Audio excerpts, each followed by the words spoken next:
Senate Bill 54 is presented as a principled compromise to one of the challenging issues of our day. Citizen participation in the electoral process is rather low, and so some time ago a group of citizens got together, and I applaud their efforts. Today they call themselves Count My Vote, and they said we need to change the landscape, we need to provide a mechanism, reforms to our system to encourage more citizen participation. That was the impetus of them coming forward with their discussions, their public dialogue, and they proposed an initiative. And the initiative is a direct primary.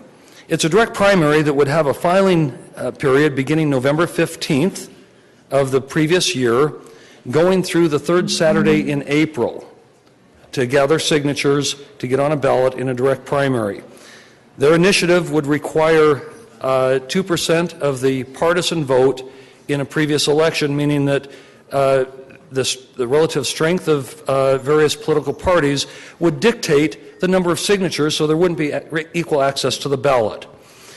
But Count My Vote did something as they were bringing forward their proposal. They went to the dominant party and they proposed a solution, a compromise. They said if the party would make a couple of changes in convention or in their central committee, that the initiative wouldn't come forward because their agenda was to increase citizen participation. And those two items were, one, provide an absentee ballot system for caucus night, and two, the parties would have to adopt a higher threshold to avoid a primary. The negotiations broke down, and they brought the initiative forward. This bill is presented as a compromise based on those negotiations. It starts with the premise that direct primaries really don't increase citizen participation. As Vice President of the National Conference of State Legislatures, I've asked NCSL to provide data. And the data is clear that direct primaries don't impact in a material way citizen participation. What impacts citizen participation much greater is competitive races between competing philosophies.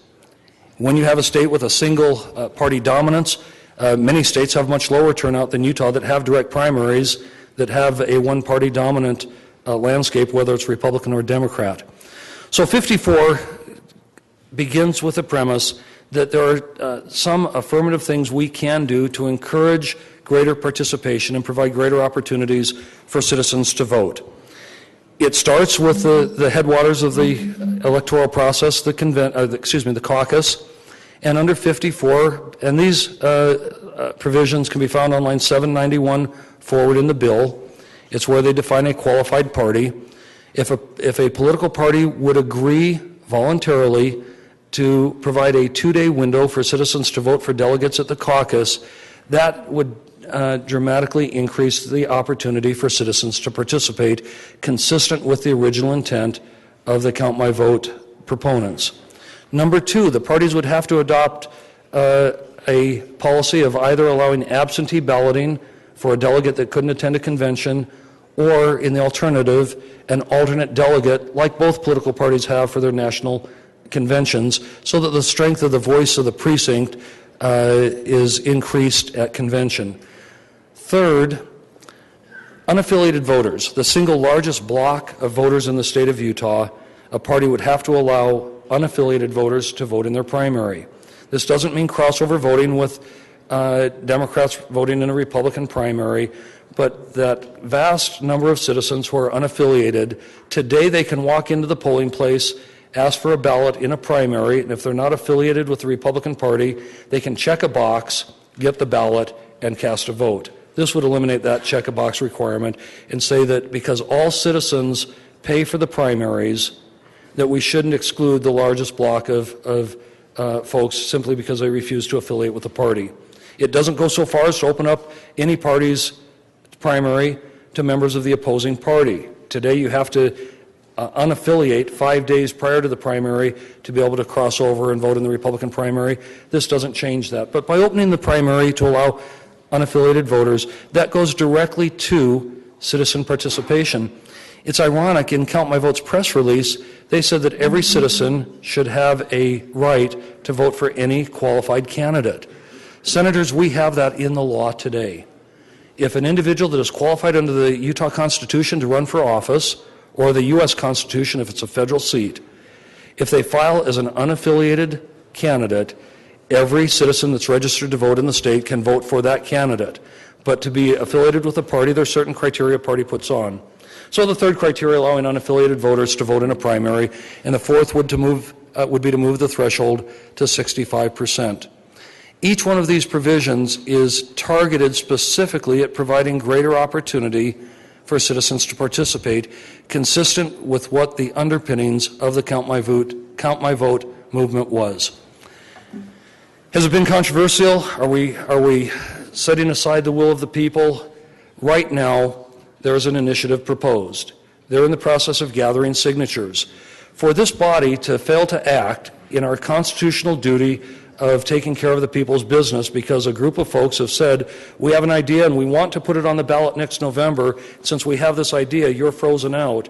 I think that does a disservice to the process.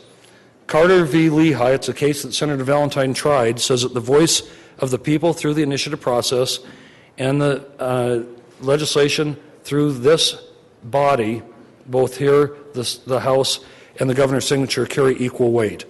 It's incumbent upon us to do all we can to increase citizen participation. There is no guarantee that they'll get the signatures. There is no guarantee that the initiative would pass, but it is certain that there are certain reforms that we can do to increase citizen participation.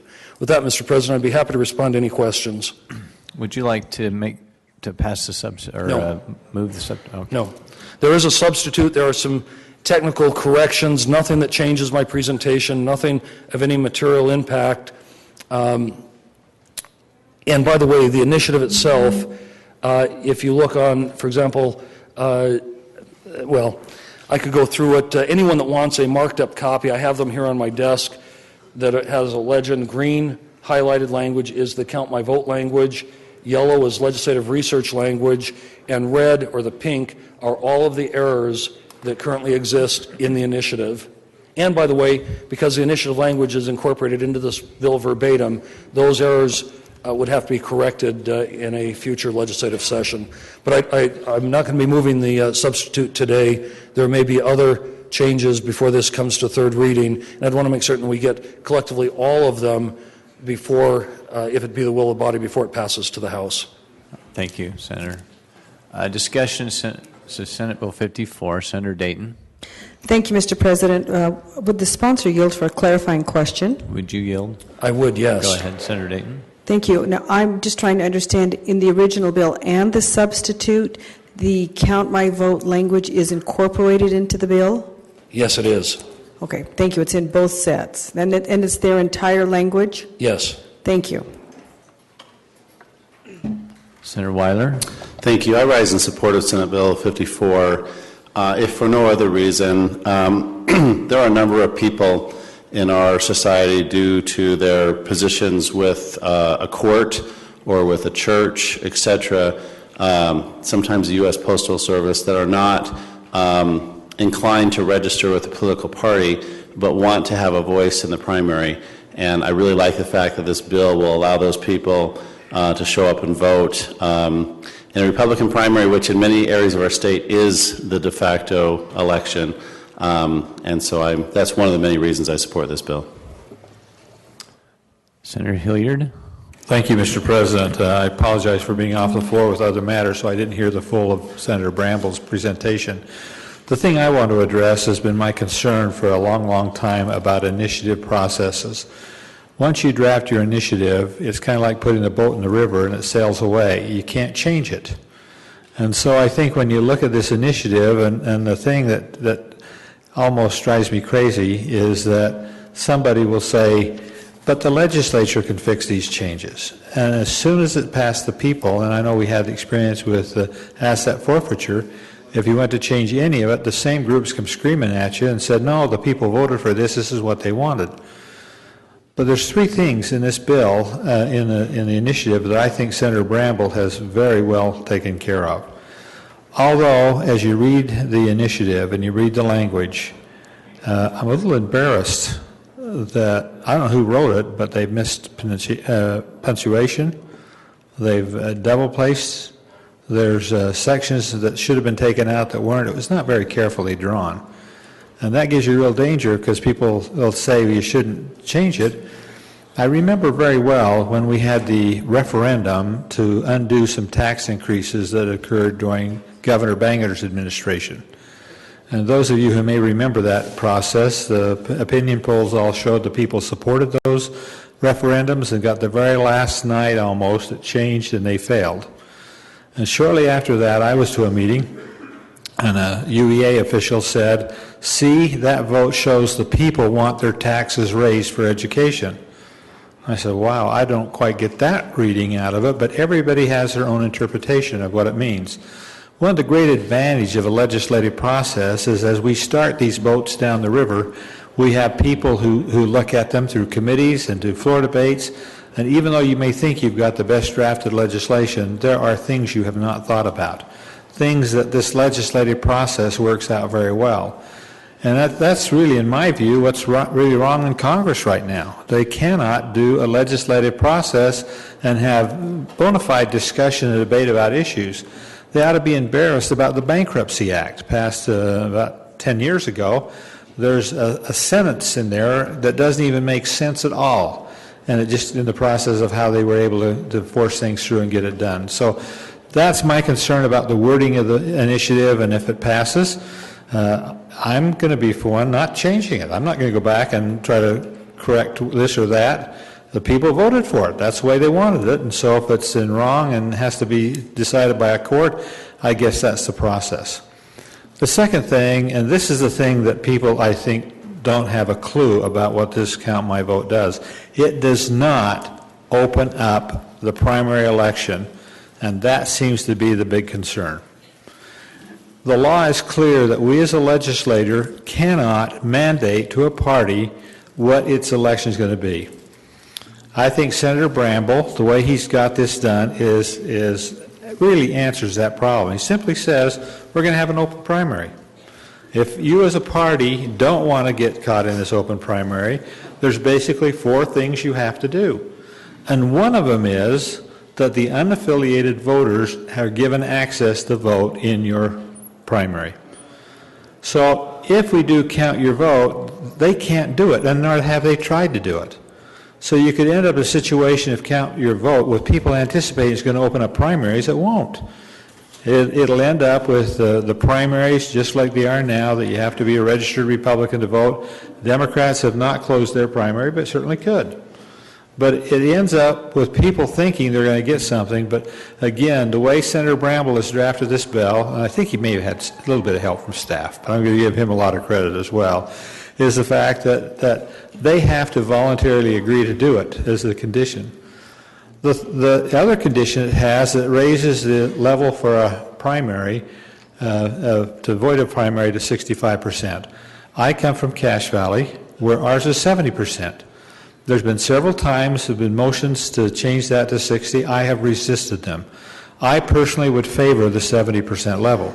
But I think Senator Bramble makes it clear, as I heard a presentation to an editorial board, had this been 65%, Senator Bramble would have had primary elections the last. So for him to do a 65% level certainly is not protecting Senator Bramble. And it bothers me when I hear the press releases come out that we're all up here trying to protect ourselves. If Senator Bramble were trying to protect himself, he certainly wouldn't raise that level to 65%. I would raise it to 70% for me, because I think primaries are healthy where the people want to have the discussion. And again, we in Cache County are fortunate in the way the bill reads, we can keep our 70%. It's at least 65%.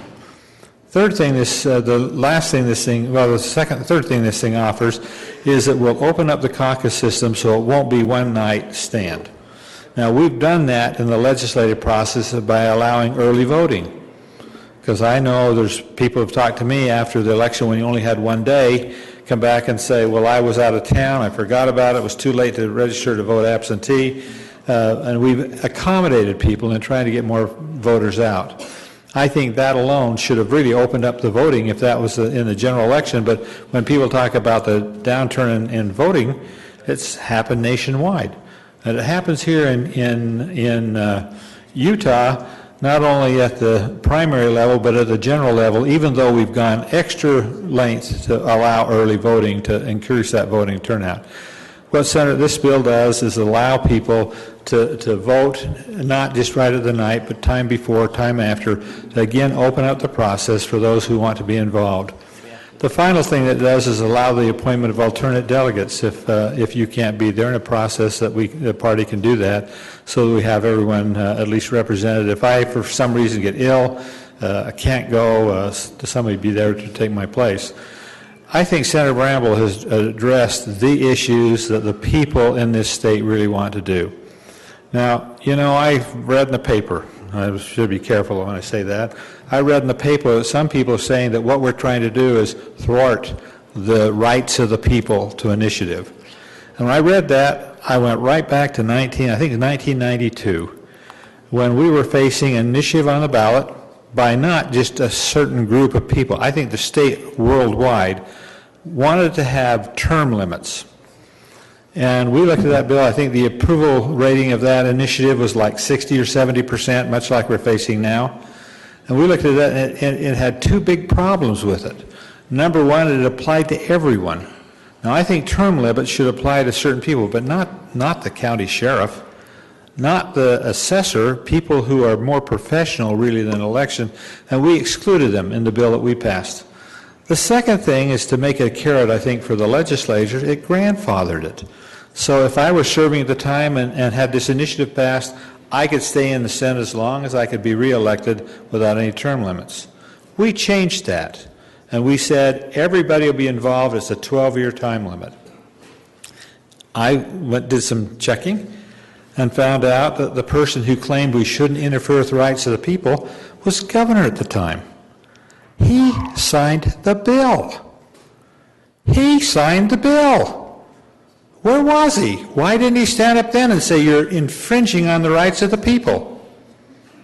And then, when the bill, about 12 years later, went to repeal it, I voted against the repeal because I felt like we'd made a commitment. But this body and the legislature and the governor signed the bill repealing the limits. Now, it's kind of interesting, up in Idaho, it was passed by the people initiative, the legislature repealed it, and that governor in Idaho vetoed it. And the legislature had to override the governor's veto, and then the people got it back on the ballot again, and this time it failed.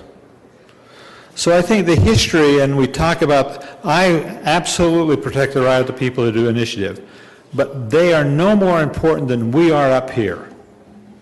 And we have an initiative every time we go out and campaign and meet people face to face. And that's one of the real tough things about campaigning, is going out and meeting your delegates. Not only to face tough questions they give you, but even more importantly, for you to learn from them.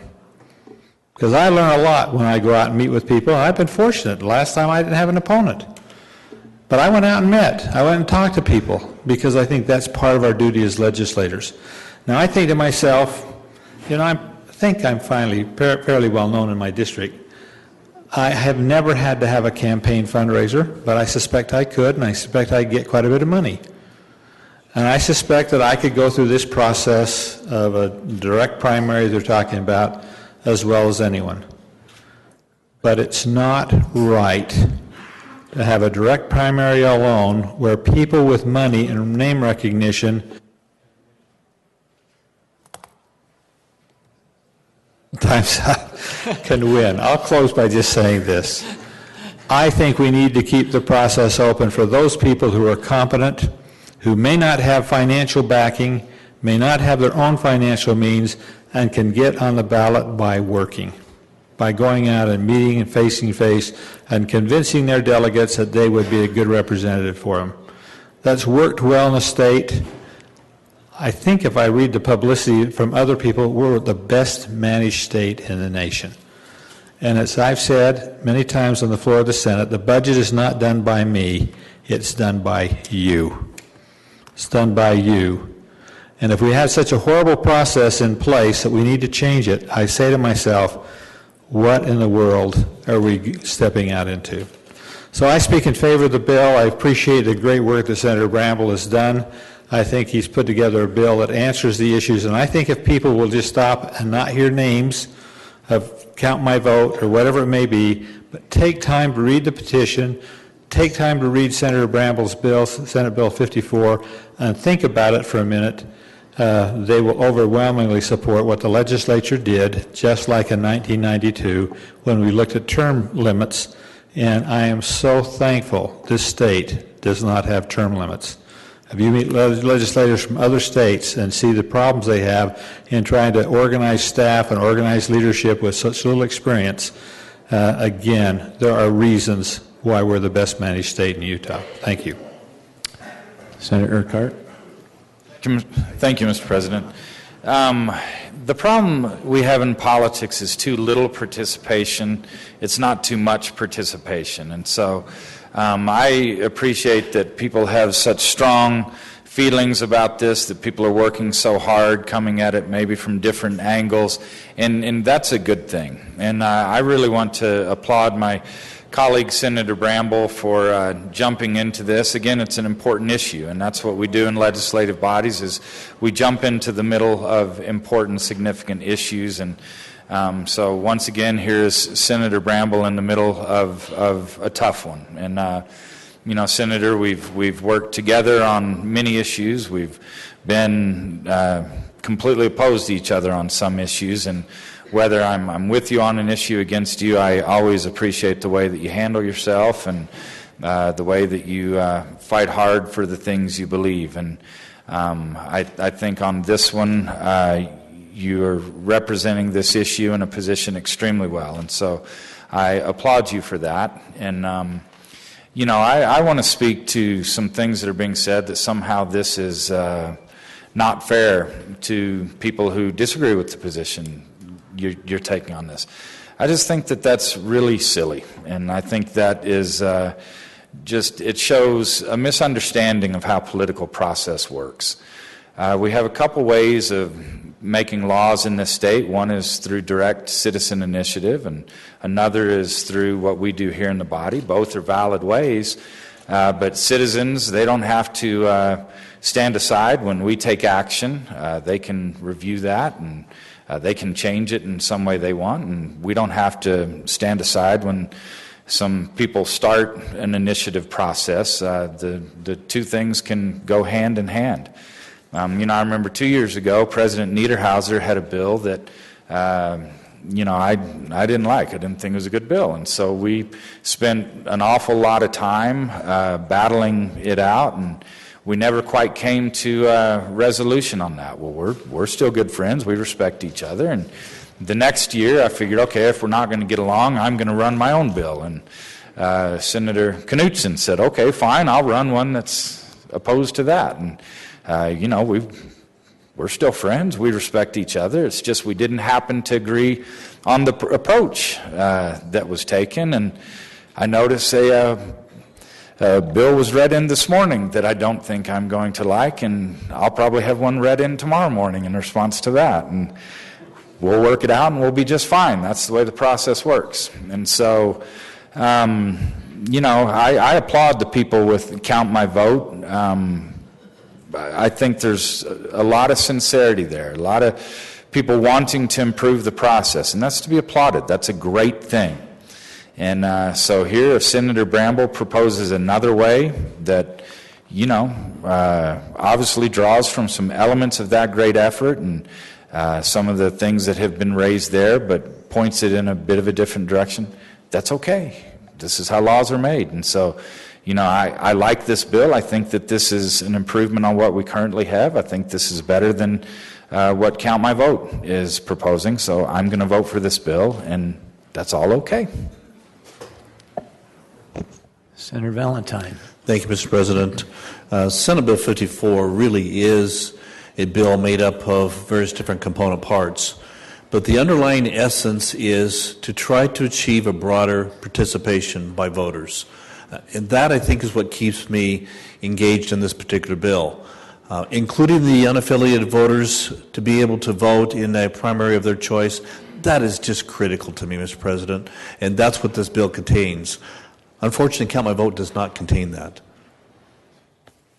And that's a major issue for me, because that's 60% of the voters of the state. There are a couple of things about the bill, though, that I don't like. But I have to tell you that sometimes you have to take and look at a bill and say, on the whole, do I like this bill? I don't like the 65% requirement. I don't like the 2-day requirement. And I look at the bill in the whole, I say this bill is much better than other options that we have for the ultimate goal. And the ultimate goal is to increase voter participation in the process. That's what Senate Bill 54 does, and that's why I'll support the bill. Senator Jenkins. Thank you, Mr. President. I've elected to throw my bill or my hat into the ring on these issues, and I applaud this bill and stand in support of it, but for a little different reasons some of the others. The Constitution of our state allows the political parties to choose the way whereby they put their candidate on the ballot. Well, what Count My Vote does is, because the state funds the primary elections and the elections, they view this as a way where they can, in fact, choose an alternative path to that ballot under the party's name. So they, in effect, hold the party hostage, basically, and they take away the power of the party. So I view this as detrimental to the minority party every bit as much as the majority. And I've talked to these folks and told them, it's as easy to go start your own new party and put yourself on the ballot. Go ahead. That's what it's all about. But that's not the process they want, and that's not the conclusion they want. They want an alternative path to be under the prevailing party at the time, or whatever party they want. Well, thus, they negate the power of the party and take their power away. And as a result, you see bills such as Senator Bramble's come forward to try to correct that. So I stand very much in support of this and thank him for his efforts. Senator Jones. Thank you, Mr. President. I have carefully looked at this bill and attended the meetings that Senator Bramble has hosted and have appreciated his time and efforts on it. I'd like to give a different point of view. I think it's important that we have a debate here, if you will.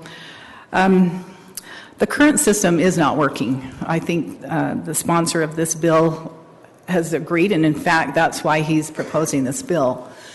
When you have 77% of the Republican delegates are men, and you have a great underrepresentation of other minority groups, I can't say that it's working very well.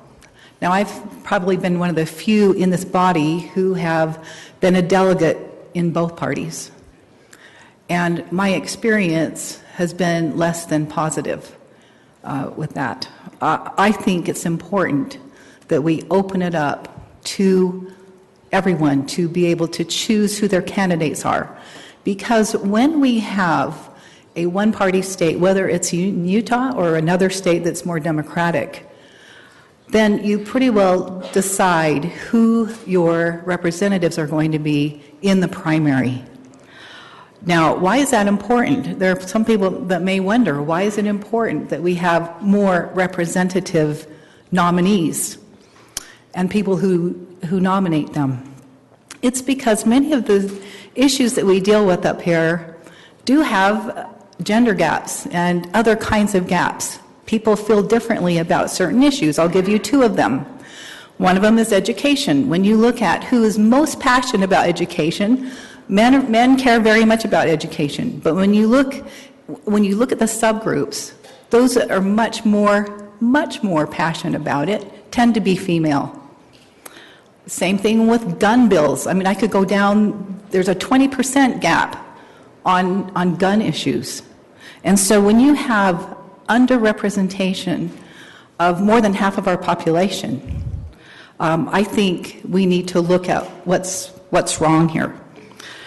So what I'm saying is that this bill, there are many provisions I really like about it. I've really thought about this carefully. I wasn't quite sure how I was going to vote on it until last night. And what tips the scale for me and why I will be opposing the bill is because, with all due respect to the senator, the sponsor, there have been hundreds of people working on this initiative. This is a due process that was given to us. And it's a process, the initiative process is extremely difficult. That was made so by this body, by the legislature. When you have hundreds of people who have worked to gather the signatures and thousands of people who have signed the petition, I think we need to honor those people who have done their due diligence, who have followed the rules carefully, who have worked this hard in following the rules that were set forth by this body, by the legislature. I think we need to honor that. And then, if that doesn't pass, then maybe we look at something like this, and it may be an improvement over the current system. But I think we need to honor what we currently have going on there in the initiative process. Thank you, Mr. President. Senator Henderson. Thank you, Mr. President. I'd like to take a little bit of umbrage with the notion that because 70% of the delegates are men, that somehow women are shut out of the process. I totally agree that we need more women involved. We need more women who are delegates, but I don't see how you correlate taking an option away from women actually helps them. What Count My Vote will do is take an option away.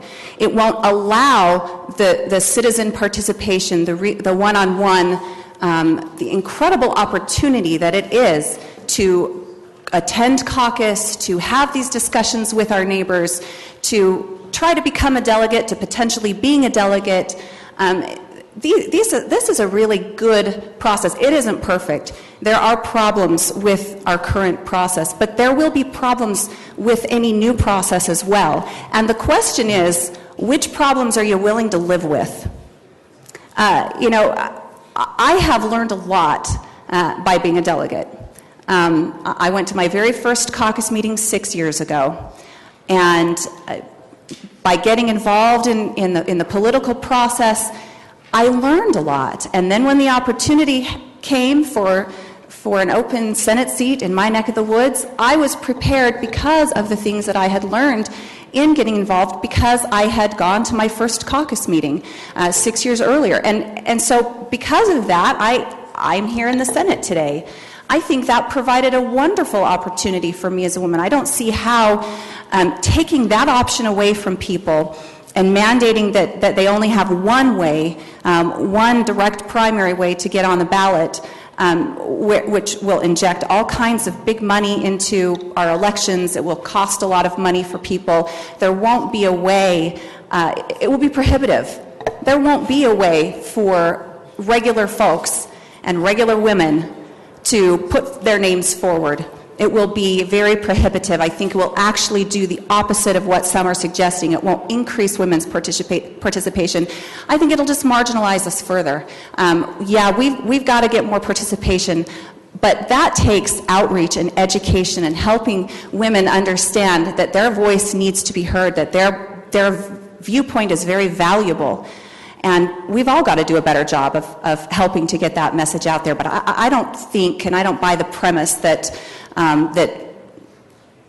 getting rid entirely of our current system is going to automatically make more women involved. It simply won't, and it won't increase their voice. And I'm supportive of this bill. Senator Maine. Thank you, Mr. President. It's been months since we've been looking at this, and I've stayed away. I've watched. Senator Brambles came to me several months ago, and I said, you got to give me a product. I'm going to be watching. We talked about, I was interested, we had an internet perspective, we talked about vote by mail, all these things that are way important to me. And so I did nothing. I didn't join anybody. I didn't go there. I wanted to see what would happen. I wanted to be untainted, so when it came, then I thought my vote would be as clear as I could make it. In my Senate district, it was split. They wanted this way, they wanted this way, then I like this and I like that. I watched how the emails come in. I had a town hall meeting. We talked about this. And that's why I stand to vote for Senator Bramble's bill. It's a blend. I told him, bring me something, bring me a blend, bring me something that everybody somewhere can be involved and there would be a place. And that's why I'm going to vote for this bill. I think it brings different procedures, different angles into the product. Is a perfect no. Is it something that I like every component? No. But I think there's something for everyone, and I think that's where it needs to be. We didn't want to be here. The referendum sits us here. We didn't want to be here. We need something in the middle. So I support this. Thank you very much. Senator Robles, Thank you, Mr. President. A clarifying question for the sponsor. would you yield? Go ahead. Thank you. I was reading the bill, so if SB 54 passes, will that completely take away the referendum possibility of count my vote? Not at all. Mr. President, this bill does nothing to change the initiative or referendum process.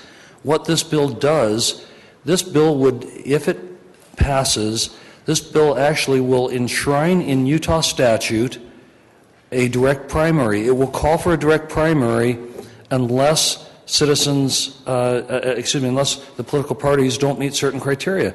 Now, if the voice of the citizens is to reinforce that direct primary through the initiative process, I would applaud that. But to say that this takes away the initiative, the voice of the people, we have several areas of our state statute, and I can give you an example. Under the workers' compensation provisions of the state of Utah, if someone gets injured in a workplace accident, they have a sole exclusive remedy under the statute, and the statute is clear. This is the sole remedy. In tax law, there are certain areas where the sole remedy, the exclusive alternative allowed under the statute, is a particular provision. Had Count My Vote wanted this to be the sole exclusive provision and no other alternative, they could have put that in this initiative, and it is not there. So for Count My Vote to somehow say that because they're gathering signatures that they speak for the people and that this would undo the right of the people to cast a vote to support the initiative that they're putting forward is simply not true on the facts. This does nothing to change the voice of the people in the initiative process. It does nothing to mute their voice, notwithstanding certain headline articles that have proclaimed that. The voice of the people is as strong should this bill pass as it would be should this bill fail. But if the voice of the people wanted exclusivity, there is ample evidence in Utah statute and other areas where that could have been included. And where that is not included, it is appropriate for this body to deliberate whether there should be not only the direct primary, which this bill clearly calls for as the standard. That is what is required in this bill, and only if a party meets those criteria that they've already rejected and goes farther than what they already rejected, then and only then would they be able to avail themselves of an alternative that is presented in this bill. Not to undo, not to mute the voice of the people, but to enhance the political discourse and the dialogue about how we increase citizen participation. Because that voice of the people was predicated, Mr. President, on greater citizen participation. And to that end, I have an email in direct response to this voice of the people. Let me read it verbatim. I won't identify the sender, although it could be subject to open records because it does deal with the people's business. I support the Count My Vote movement. I am tired of being locked out of the system because I'm an independent. The support for Count My Vote is broader and deeper than the Republicans realize because they haven't been hearing from any but the most conservative. I am locked out of the process because I'm an independent. Guess what, folks?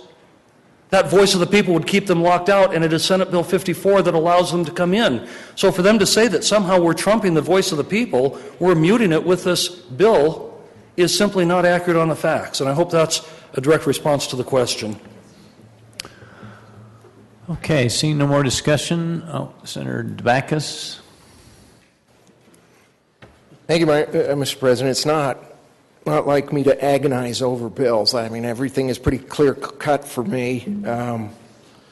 But I have problems deciding which way to go on this, frankly. I went to the Count My Vote people. I agree with Senator Bramble, who said our problem in the state is participation. We just have terrible participation, and it's been declining since the 80s.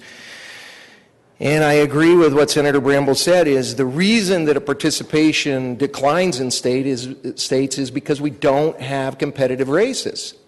And the reason we don't have competitive races, and the big elephant in the room, is something happened before I got here. I don't know quite how the process works, but we figure out different districts somehow in a way that I'm not aware of. And we end up with districts that meet the needs of incumbents and don't set out for competitive districts. So I said to the Count My Vote people, look, I'll write a check, the first big check, if you will make this two-part. One is do whatever you want with the caucuses. The second part, have something in there about independent redistricting so that when in another 8 years, when we face this issue, it will be done without partisan hands. They thought about it for 20 minutes and came back and said, no, we're not going there. So as the argument comes up, really what we're trying to do is increase participation. There is a way we can have added participation, and that is to make a sacrifice ourselves and make our districts competitive next time we do redistricting, which is a ways down the road. So as I look now at the options, I really think that the Count My Vote people have been arrogant. I think they represent a portion of the Republican Party that wants to get power back. And I think that's their motivation. On the other hand, I think moderating, I'm not sure that they're not right. And that is that by taking away the caucus system, we wouldn't moderate out the representatives of the legislature because we wouldn't be as subjected to the extremes of the party if we went directly away from a caucus and into a primary. On the other hand, I've completely had to take off any party affiliation I have and think this through as a senator, because that's what happens when you get behind this desk. It's not as a partisan. It is not as a person who represents a party. It's a person who ought to make their decisions based on what's best for the state. I still haven't made up my mind, and I guess I will when the roll call comes. Thank you, Mr. President. Okay, Senator Bramble, back to you. Thank you, Mr. President. In summation, the real intent of this legislation is the original intent of Count My Vote. It's to increase citizen participation. I'd like to talk about process just for a moment, because anytime you propose a compromise, a principled compromise, and what is the principle here? The principle of this bill is citizen participation.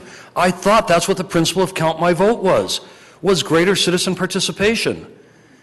Direct primaries don't give greater participation.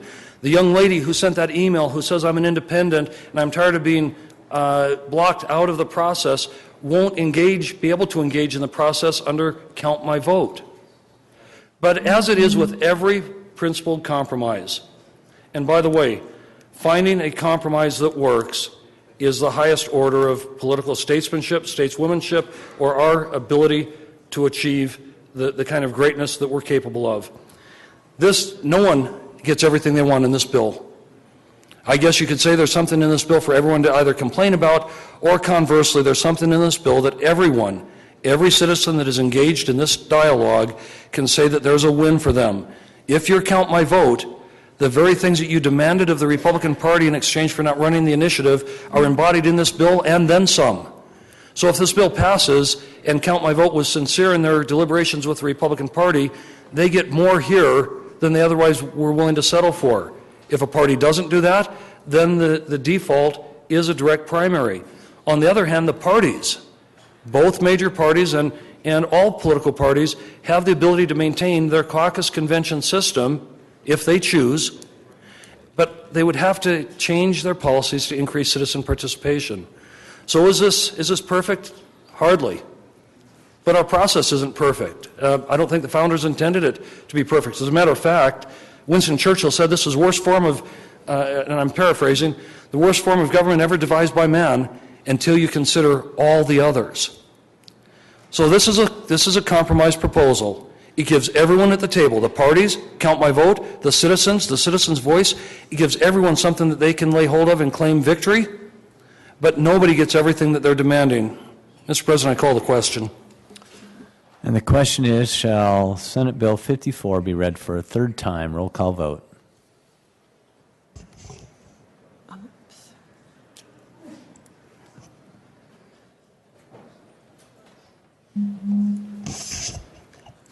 Senator Adams. Bramble. Aye.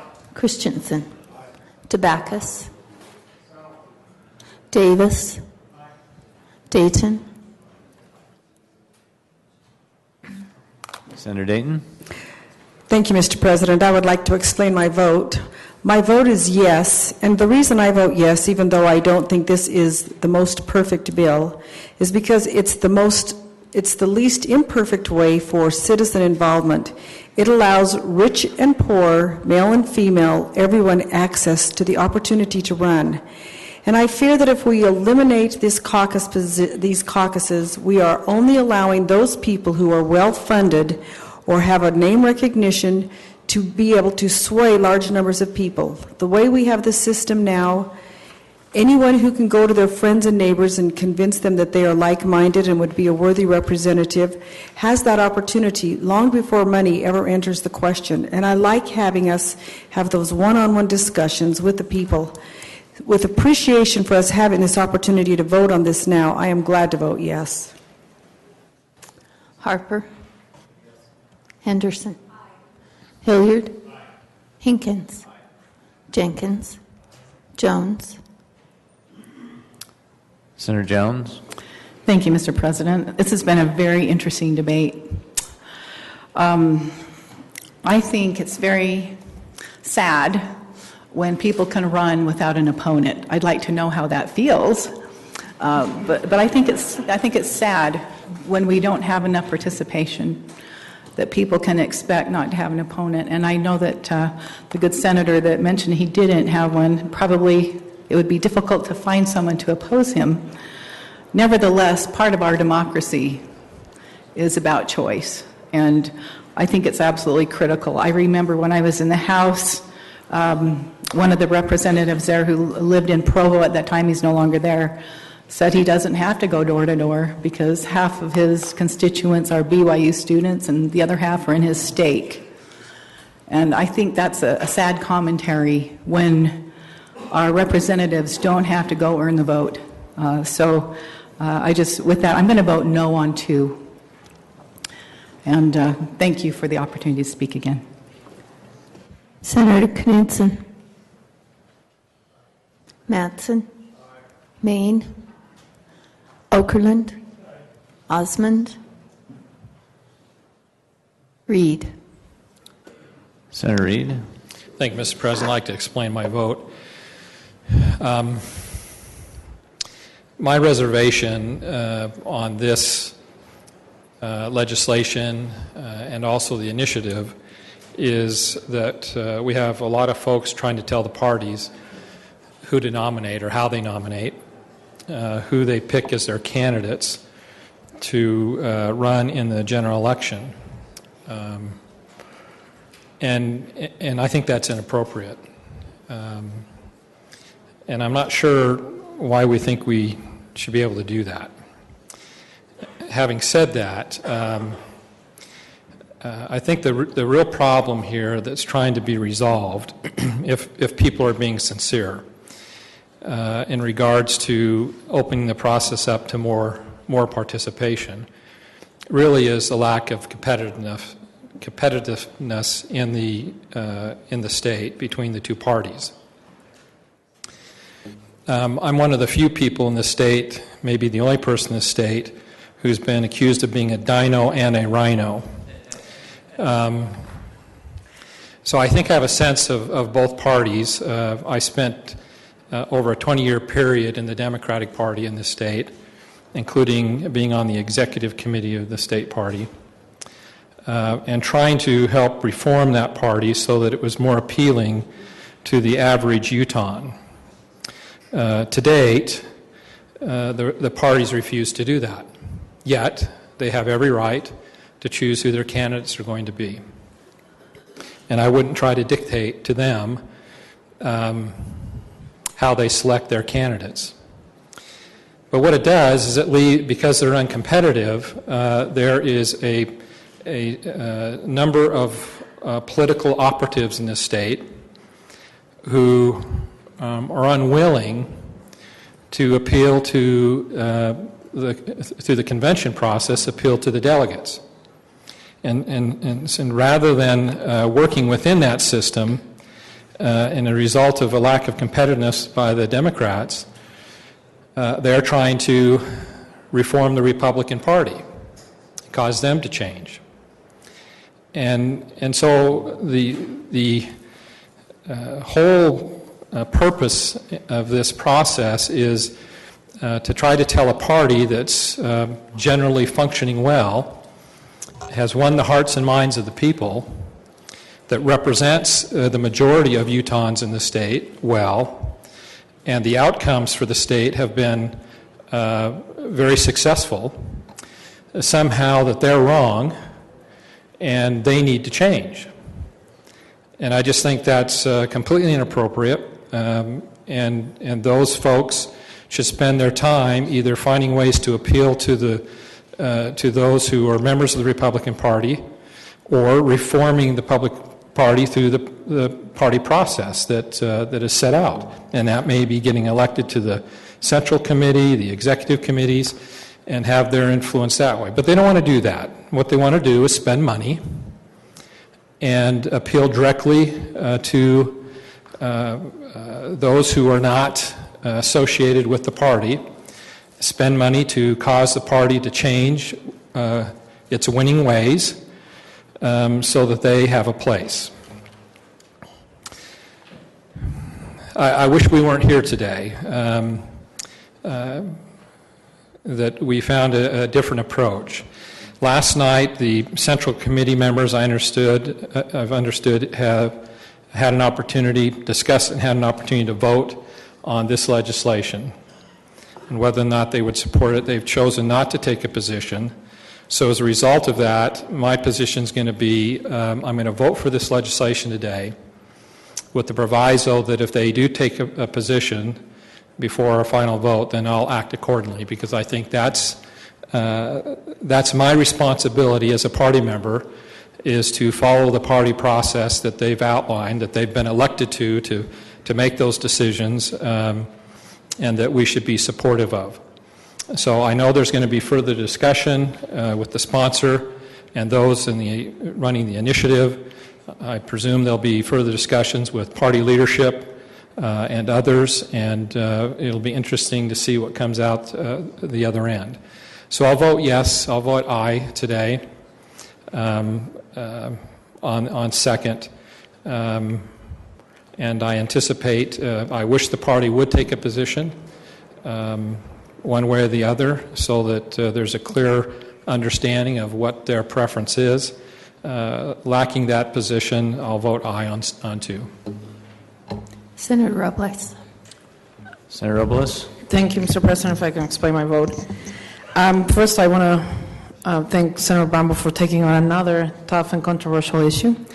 I've had an opportunity to work with him on immigration, and I know trying to please both streams is never easy, and I applaud him for trying to meet a happy middle. I've been outspoken on some concerns on several issues related to our current system and the system that's being proposed through the initiative. I think if we're talking about access, there are rooted problems and problems that have been here for decades. And I don't think that an open primary is going to solve that. I think the majority party is the one that has a bigger issue in terms of their extremes and how they're managed. But it's true, it is their party and it's their problem. I can guarantee you that having an open primary will close opportunities for working class individuals to get elected. I recognize that looking back into the year I ran for office, there was absolutely no way I could have gone into a primary election at the age of 28 with a newborn baby and making $40,000 a year. So I think it's critical that we recognize access as an issue and the fact that our citizens are not voting. Now, what's ironic of the conversation is that a big problem is our redistricting process. We just went through our redistricting, and of course, people feel they have no voice because redistricting. I mean, the seats are being drawn in a way that this majority will protect themselves, and it's the nature of our system instead of going to a commission, and I know that's not germane to this bill. But I think the approach of the bill will really help us bring an opportunity to have other voices represented, and I think it's a first step. Is it perfect? No.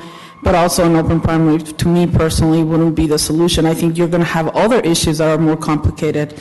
And the answer that the sponsor gave in terms of not removing that component of the initiative was what gave me a better feeling, and with that I'll vote yes on the bill. Senator Shiozawa. Senator Shiozawa. Thank you, Mr. President. I'm sure you're delighted to hear another senator want to voice their opinion on why they're voting the way they are. And to the maker of this bill, I want to express my thanks too. I know there's been a lot of effort. We've discussed it, and I just want to reflect that a lot of my constituents feel strongly in favor of count my vote. They've been eloquent, they've been articulate, and persistent on this. And I want you to know that I appreciate your incorporating that language and consideration into your bill. So I will have a separate discussion with Senator Bramble on this, and with that, I'll vote in favor of this bill. Senator H. Stevenson. J. Stevenson. Thatcher. Senator Thatcher. Forgive me, Mr. President. I know the hour is long, but I do want to get some thoughts on the record.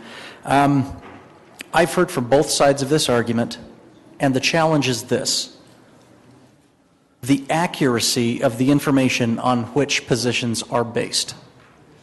I've heard from members of both parties that they want to be able to select their own nominees, and I am very sympathetic to that argument, and I actually agree with that position.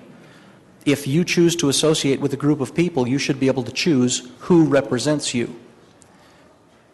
Constitutionally, it has been upheld time and again that the only way that the state can interfere with the nomination process is if there is a compelling state interest, and in the case of Utah, that is the funding of the primaries. As long as the state is funding the primaries, then the state can set regulations whether they should or not.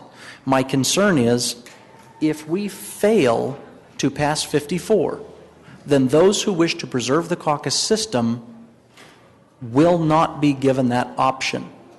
Now, the other side of this argument is talking about how they want to be able to vote in primaries. Well, again, count my vote is saying one thing, but you have to actually read their, 28 pages? You actually have to read it to realize that it's not accomplishing what they're promising.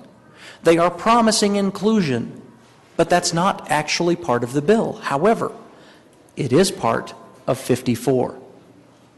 So if we pass 54, there is protection in the part of the parties from greater interference at the cost of some interference. If we pass 54 for those who wish to participate in primaries, there is primary access, which otherwise would not exist. This bill does not preclude Count My Vote from passing. In fact, it accomplishes the goal that Count My Vote is promising but will fail to deliver. I think we have to vote for this. I vote aye. Senator Urquhart. Valentine. Van Tassel. Vickers. Weiler. Short. I'm voting aye for two reasons. I think Count My Vote has a fatal flaw in having no runoff from the primary. The last two times we've had an open congressional seat in Utah, including last year, we had at least 10 Republicans file. If you put 10 to 12 Republicans on a June primary ballot, one of them can win with 15% of the vote. That is an unacceptable flaw to me, and I cannot support that. The second reason I'm voting yes is if a Republican and Democrat want to run for governor, Count My Vote will force the Republican candidate to gather 3 times as many signatures as the Democratic candidate in order to access the ballot. That, to me, is unconscionable. It is a fundamental right to access the ballot, and it's putting a greater burden on Republicans than Democrats and third-party candidates, and I believe that's wrong. I vote yes on Senate Bill 54.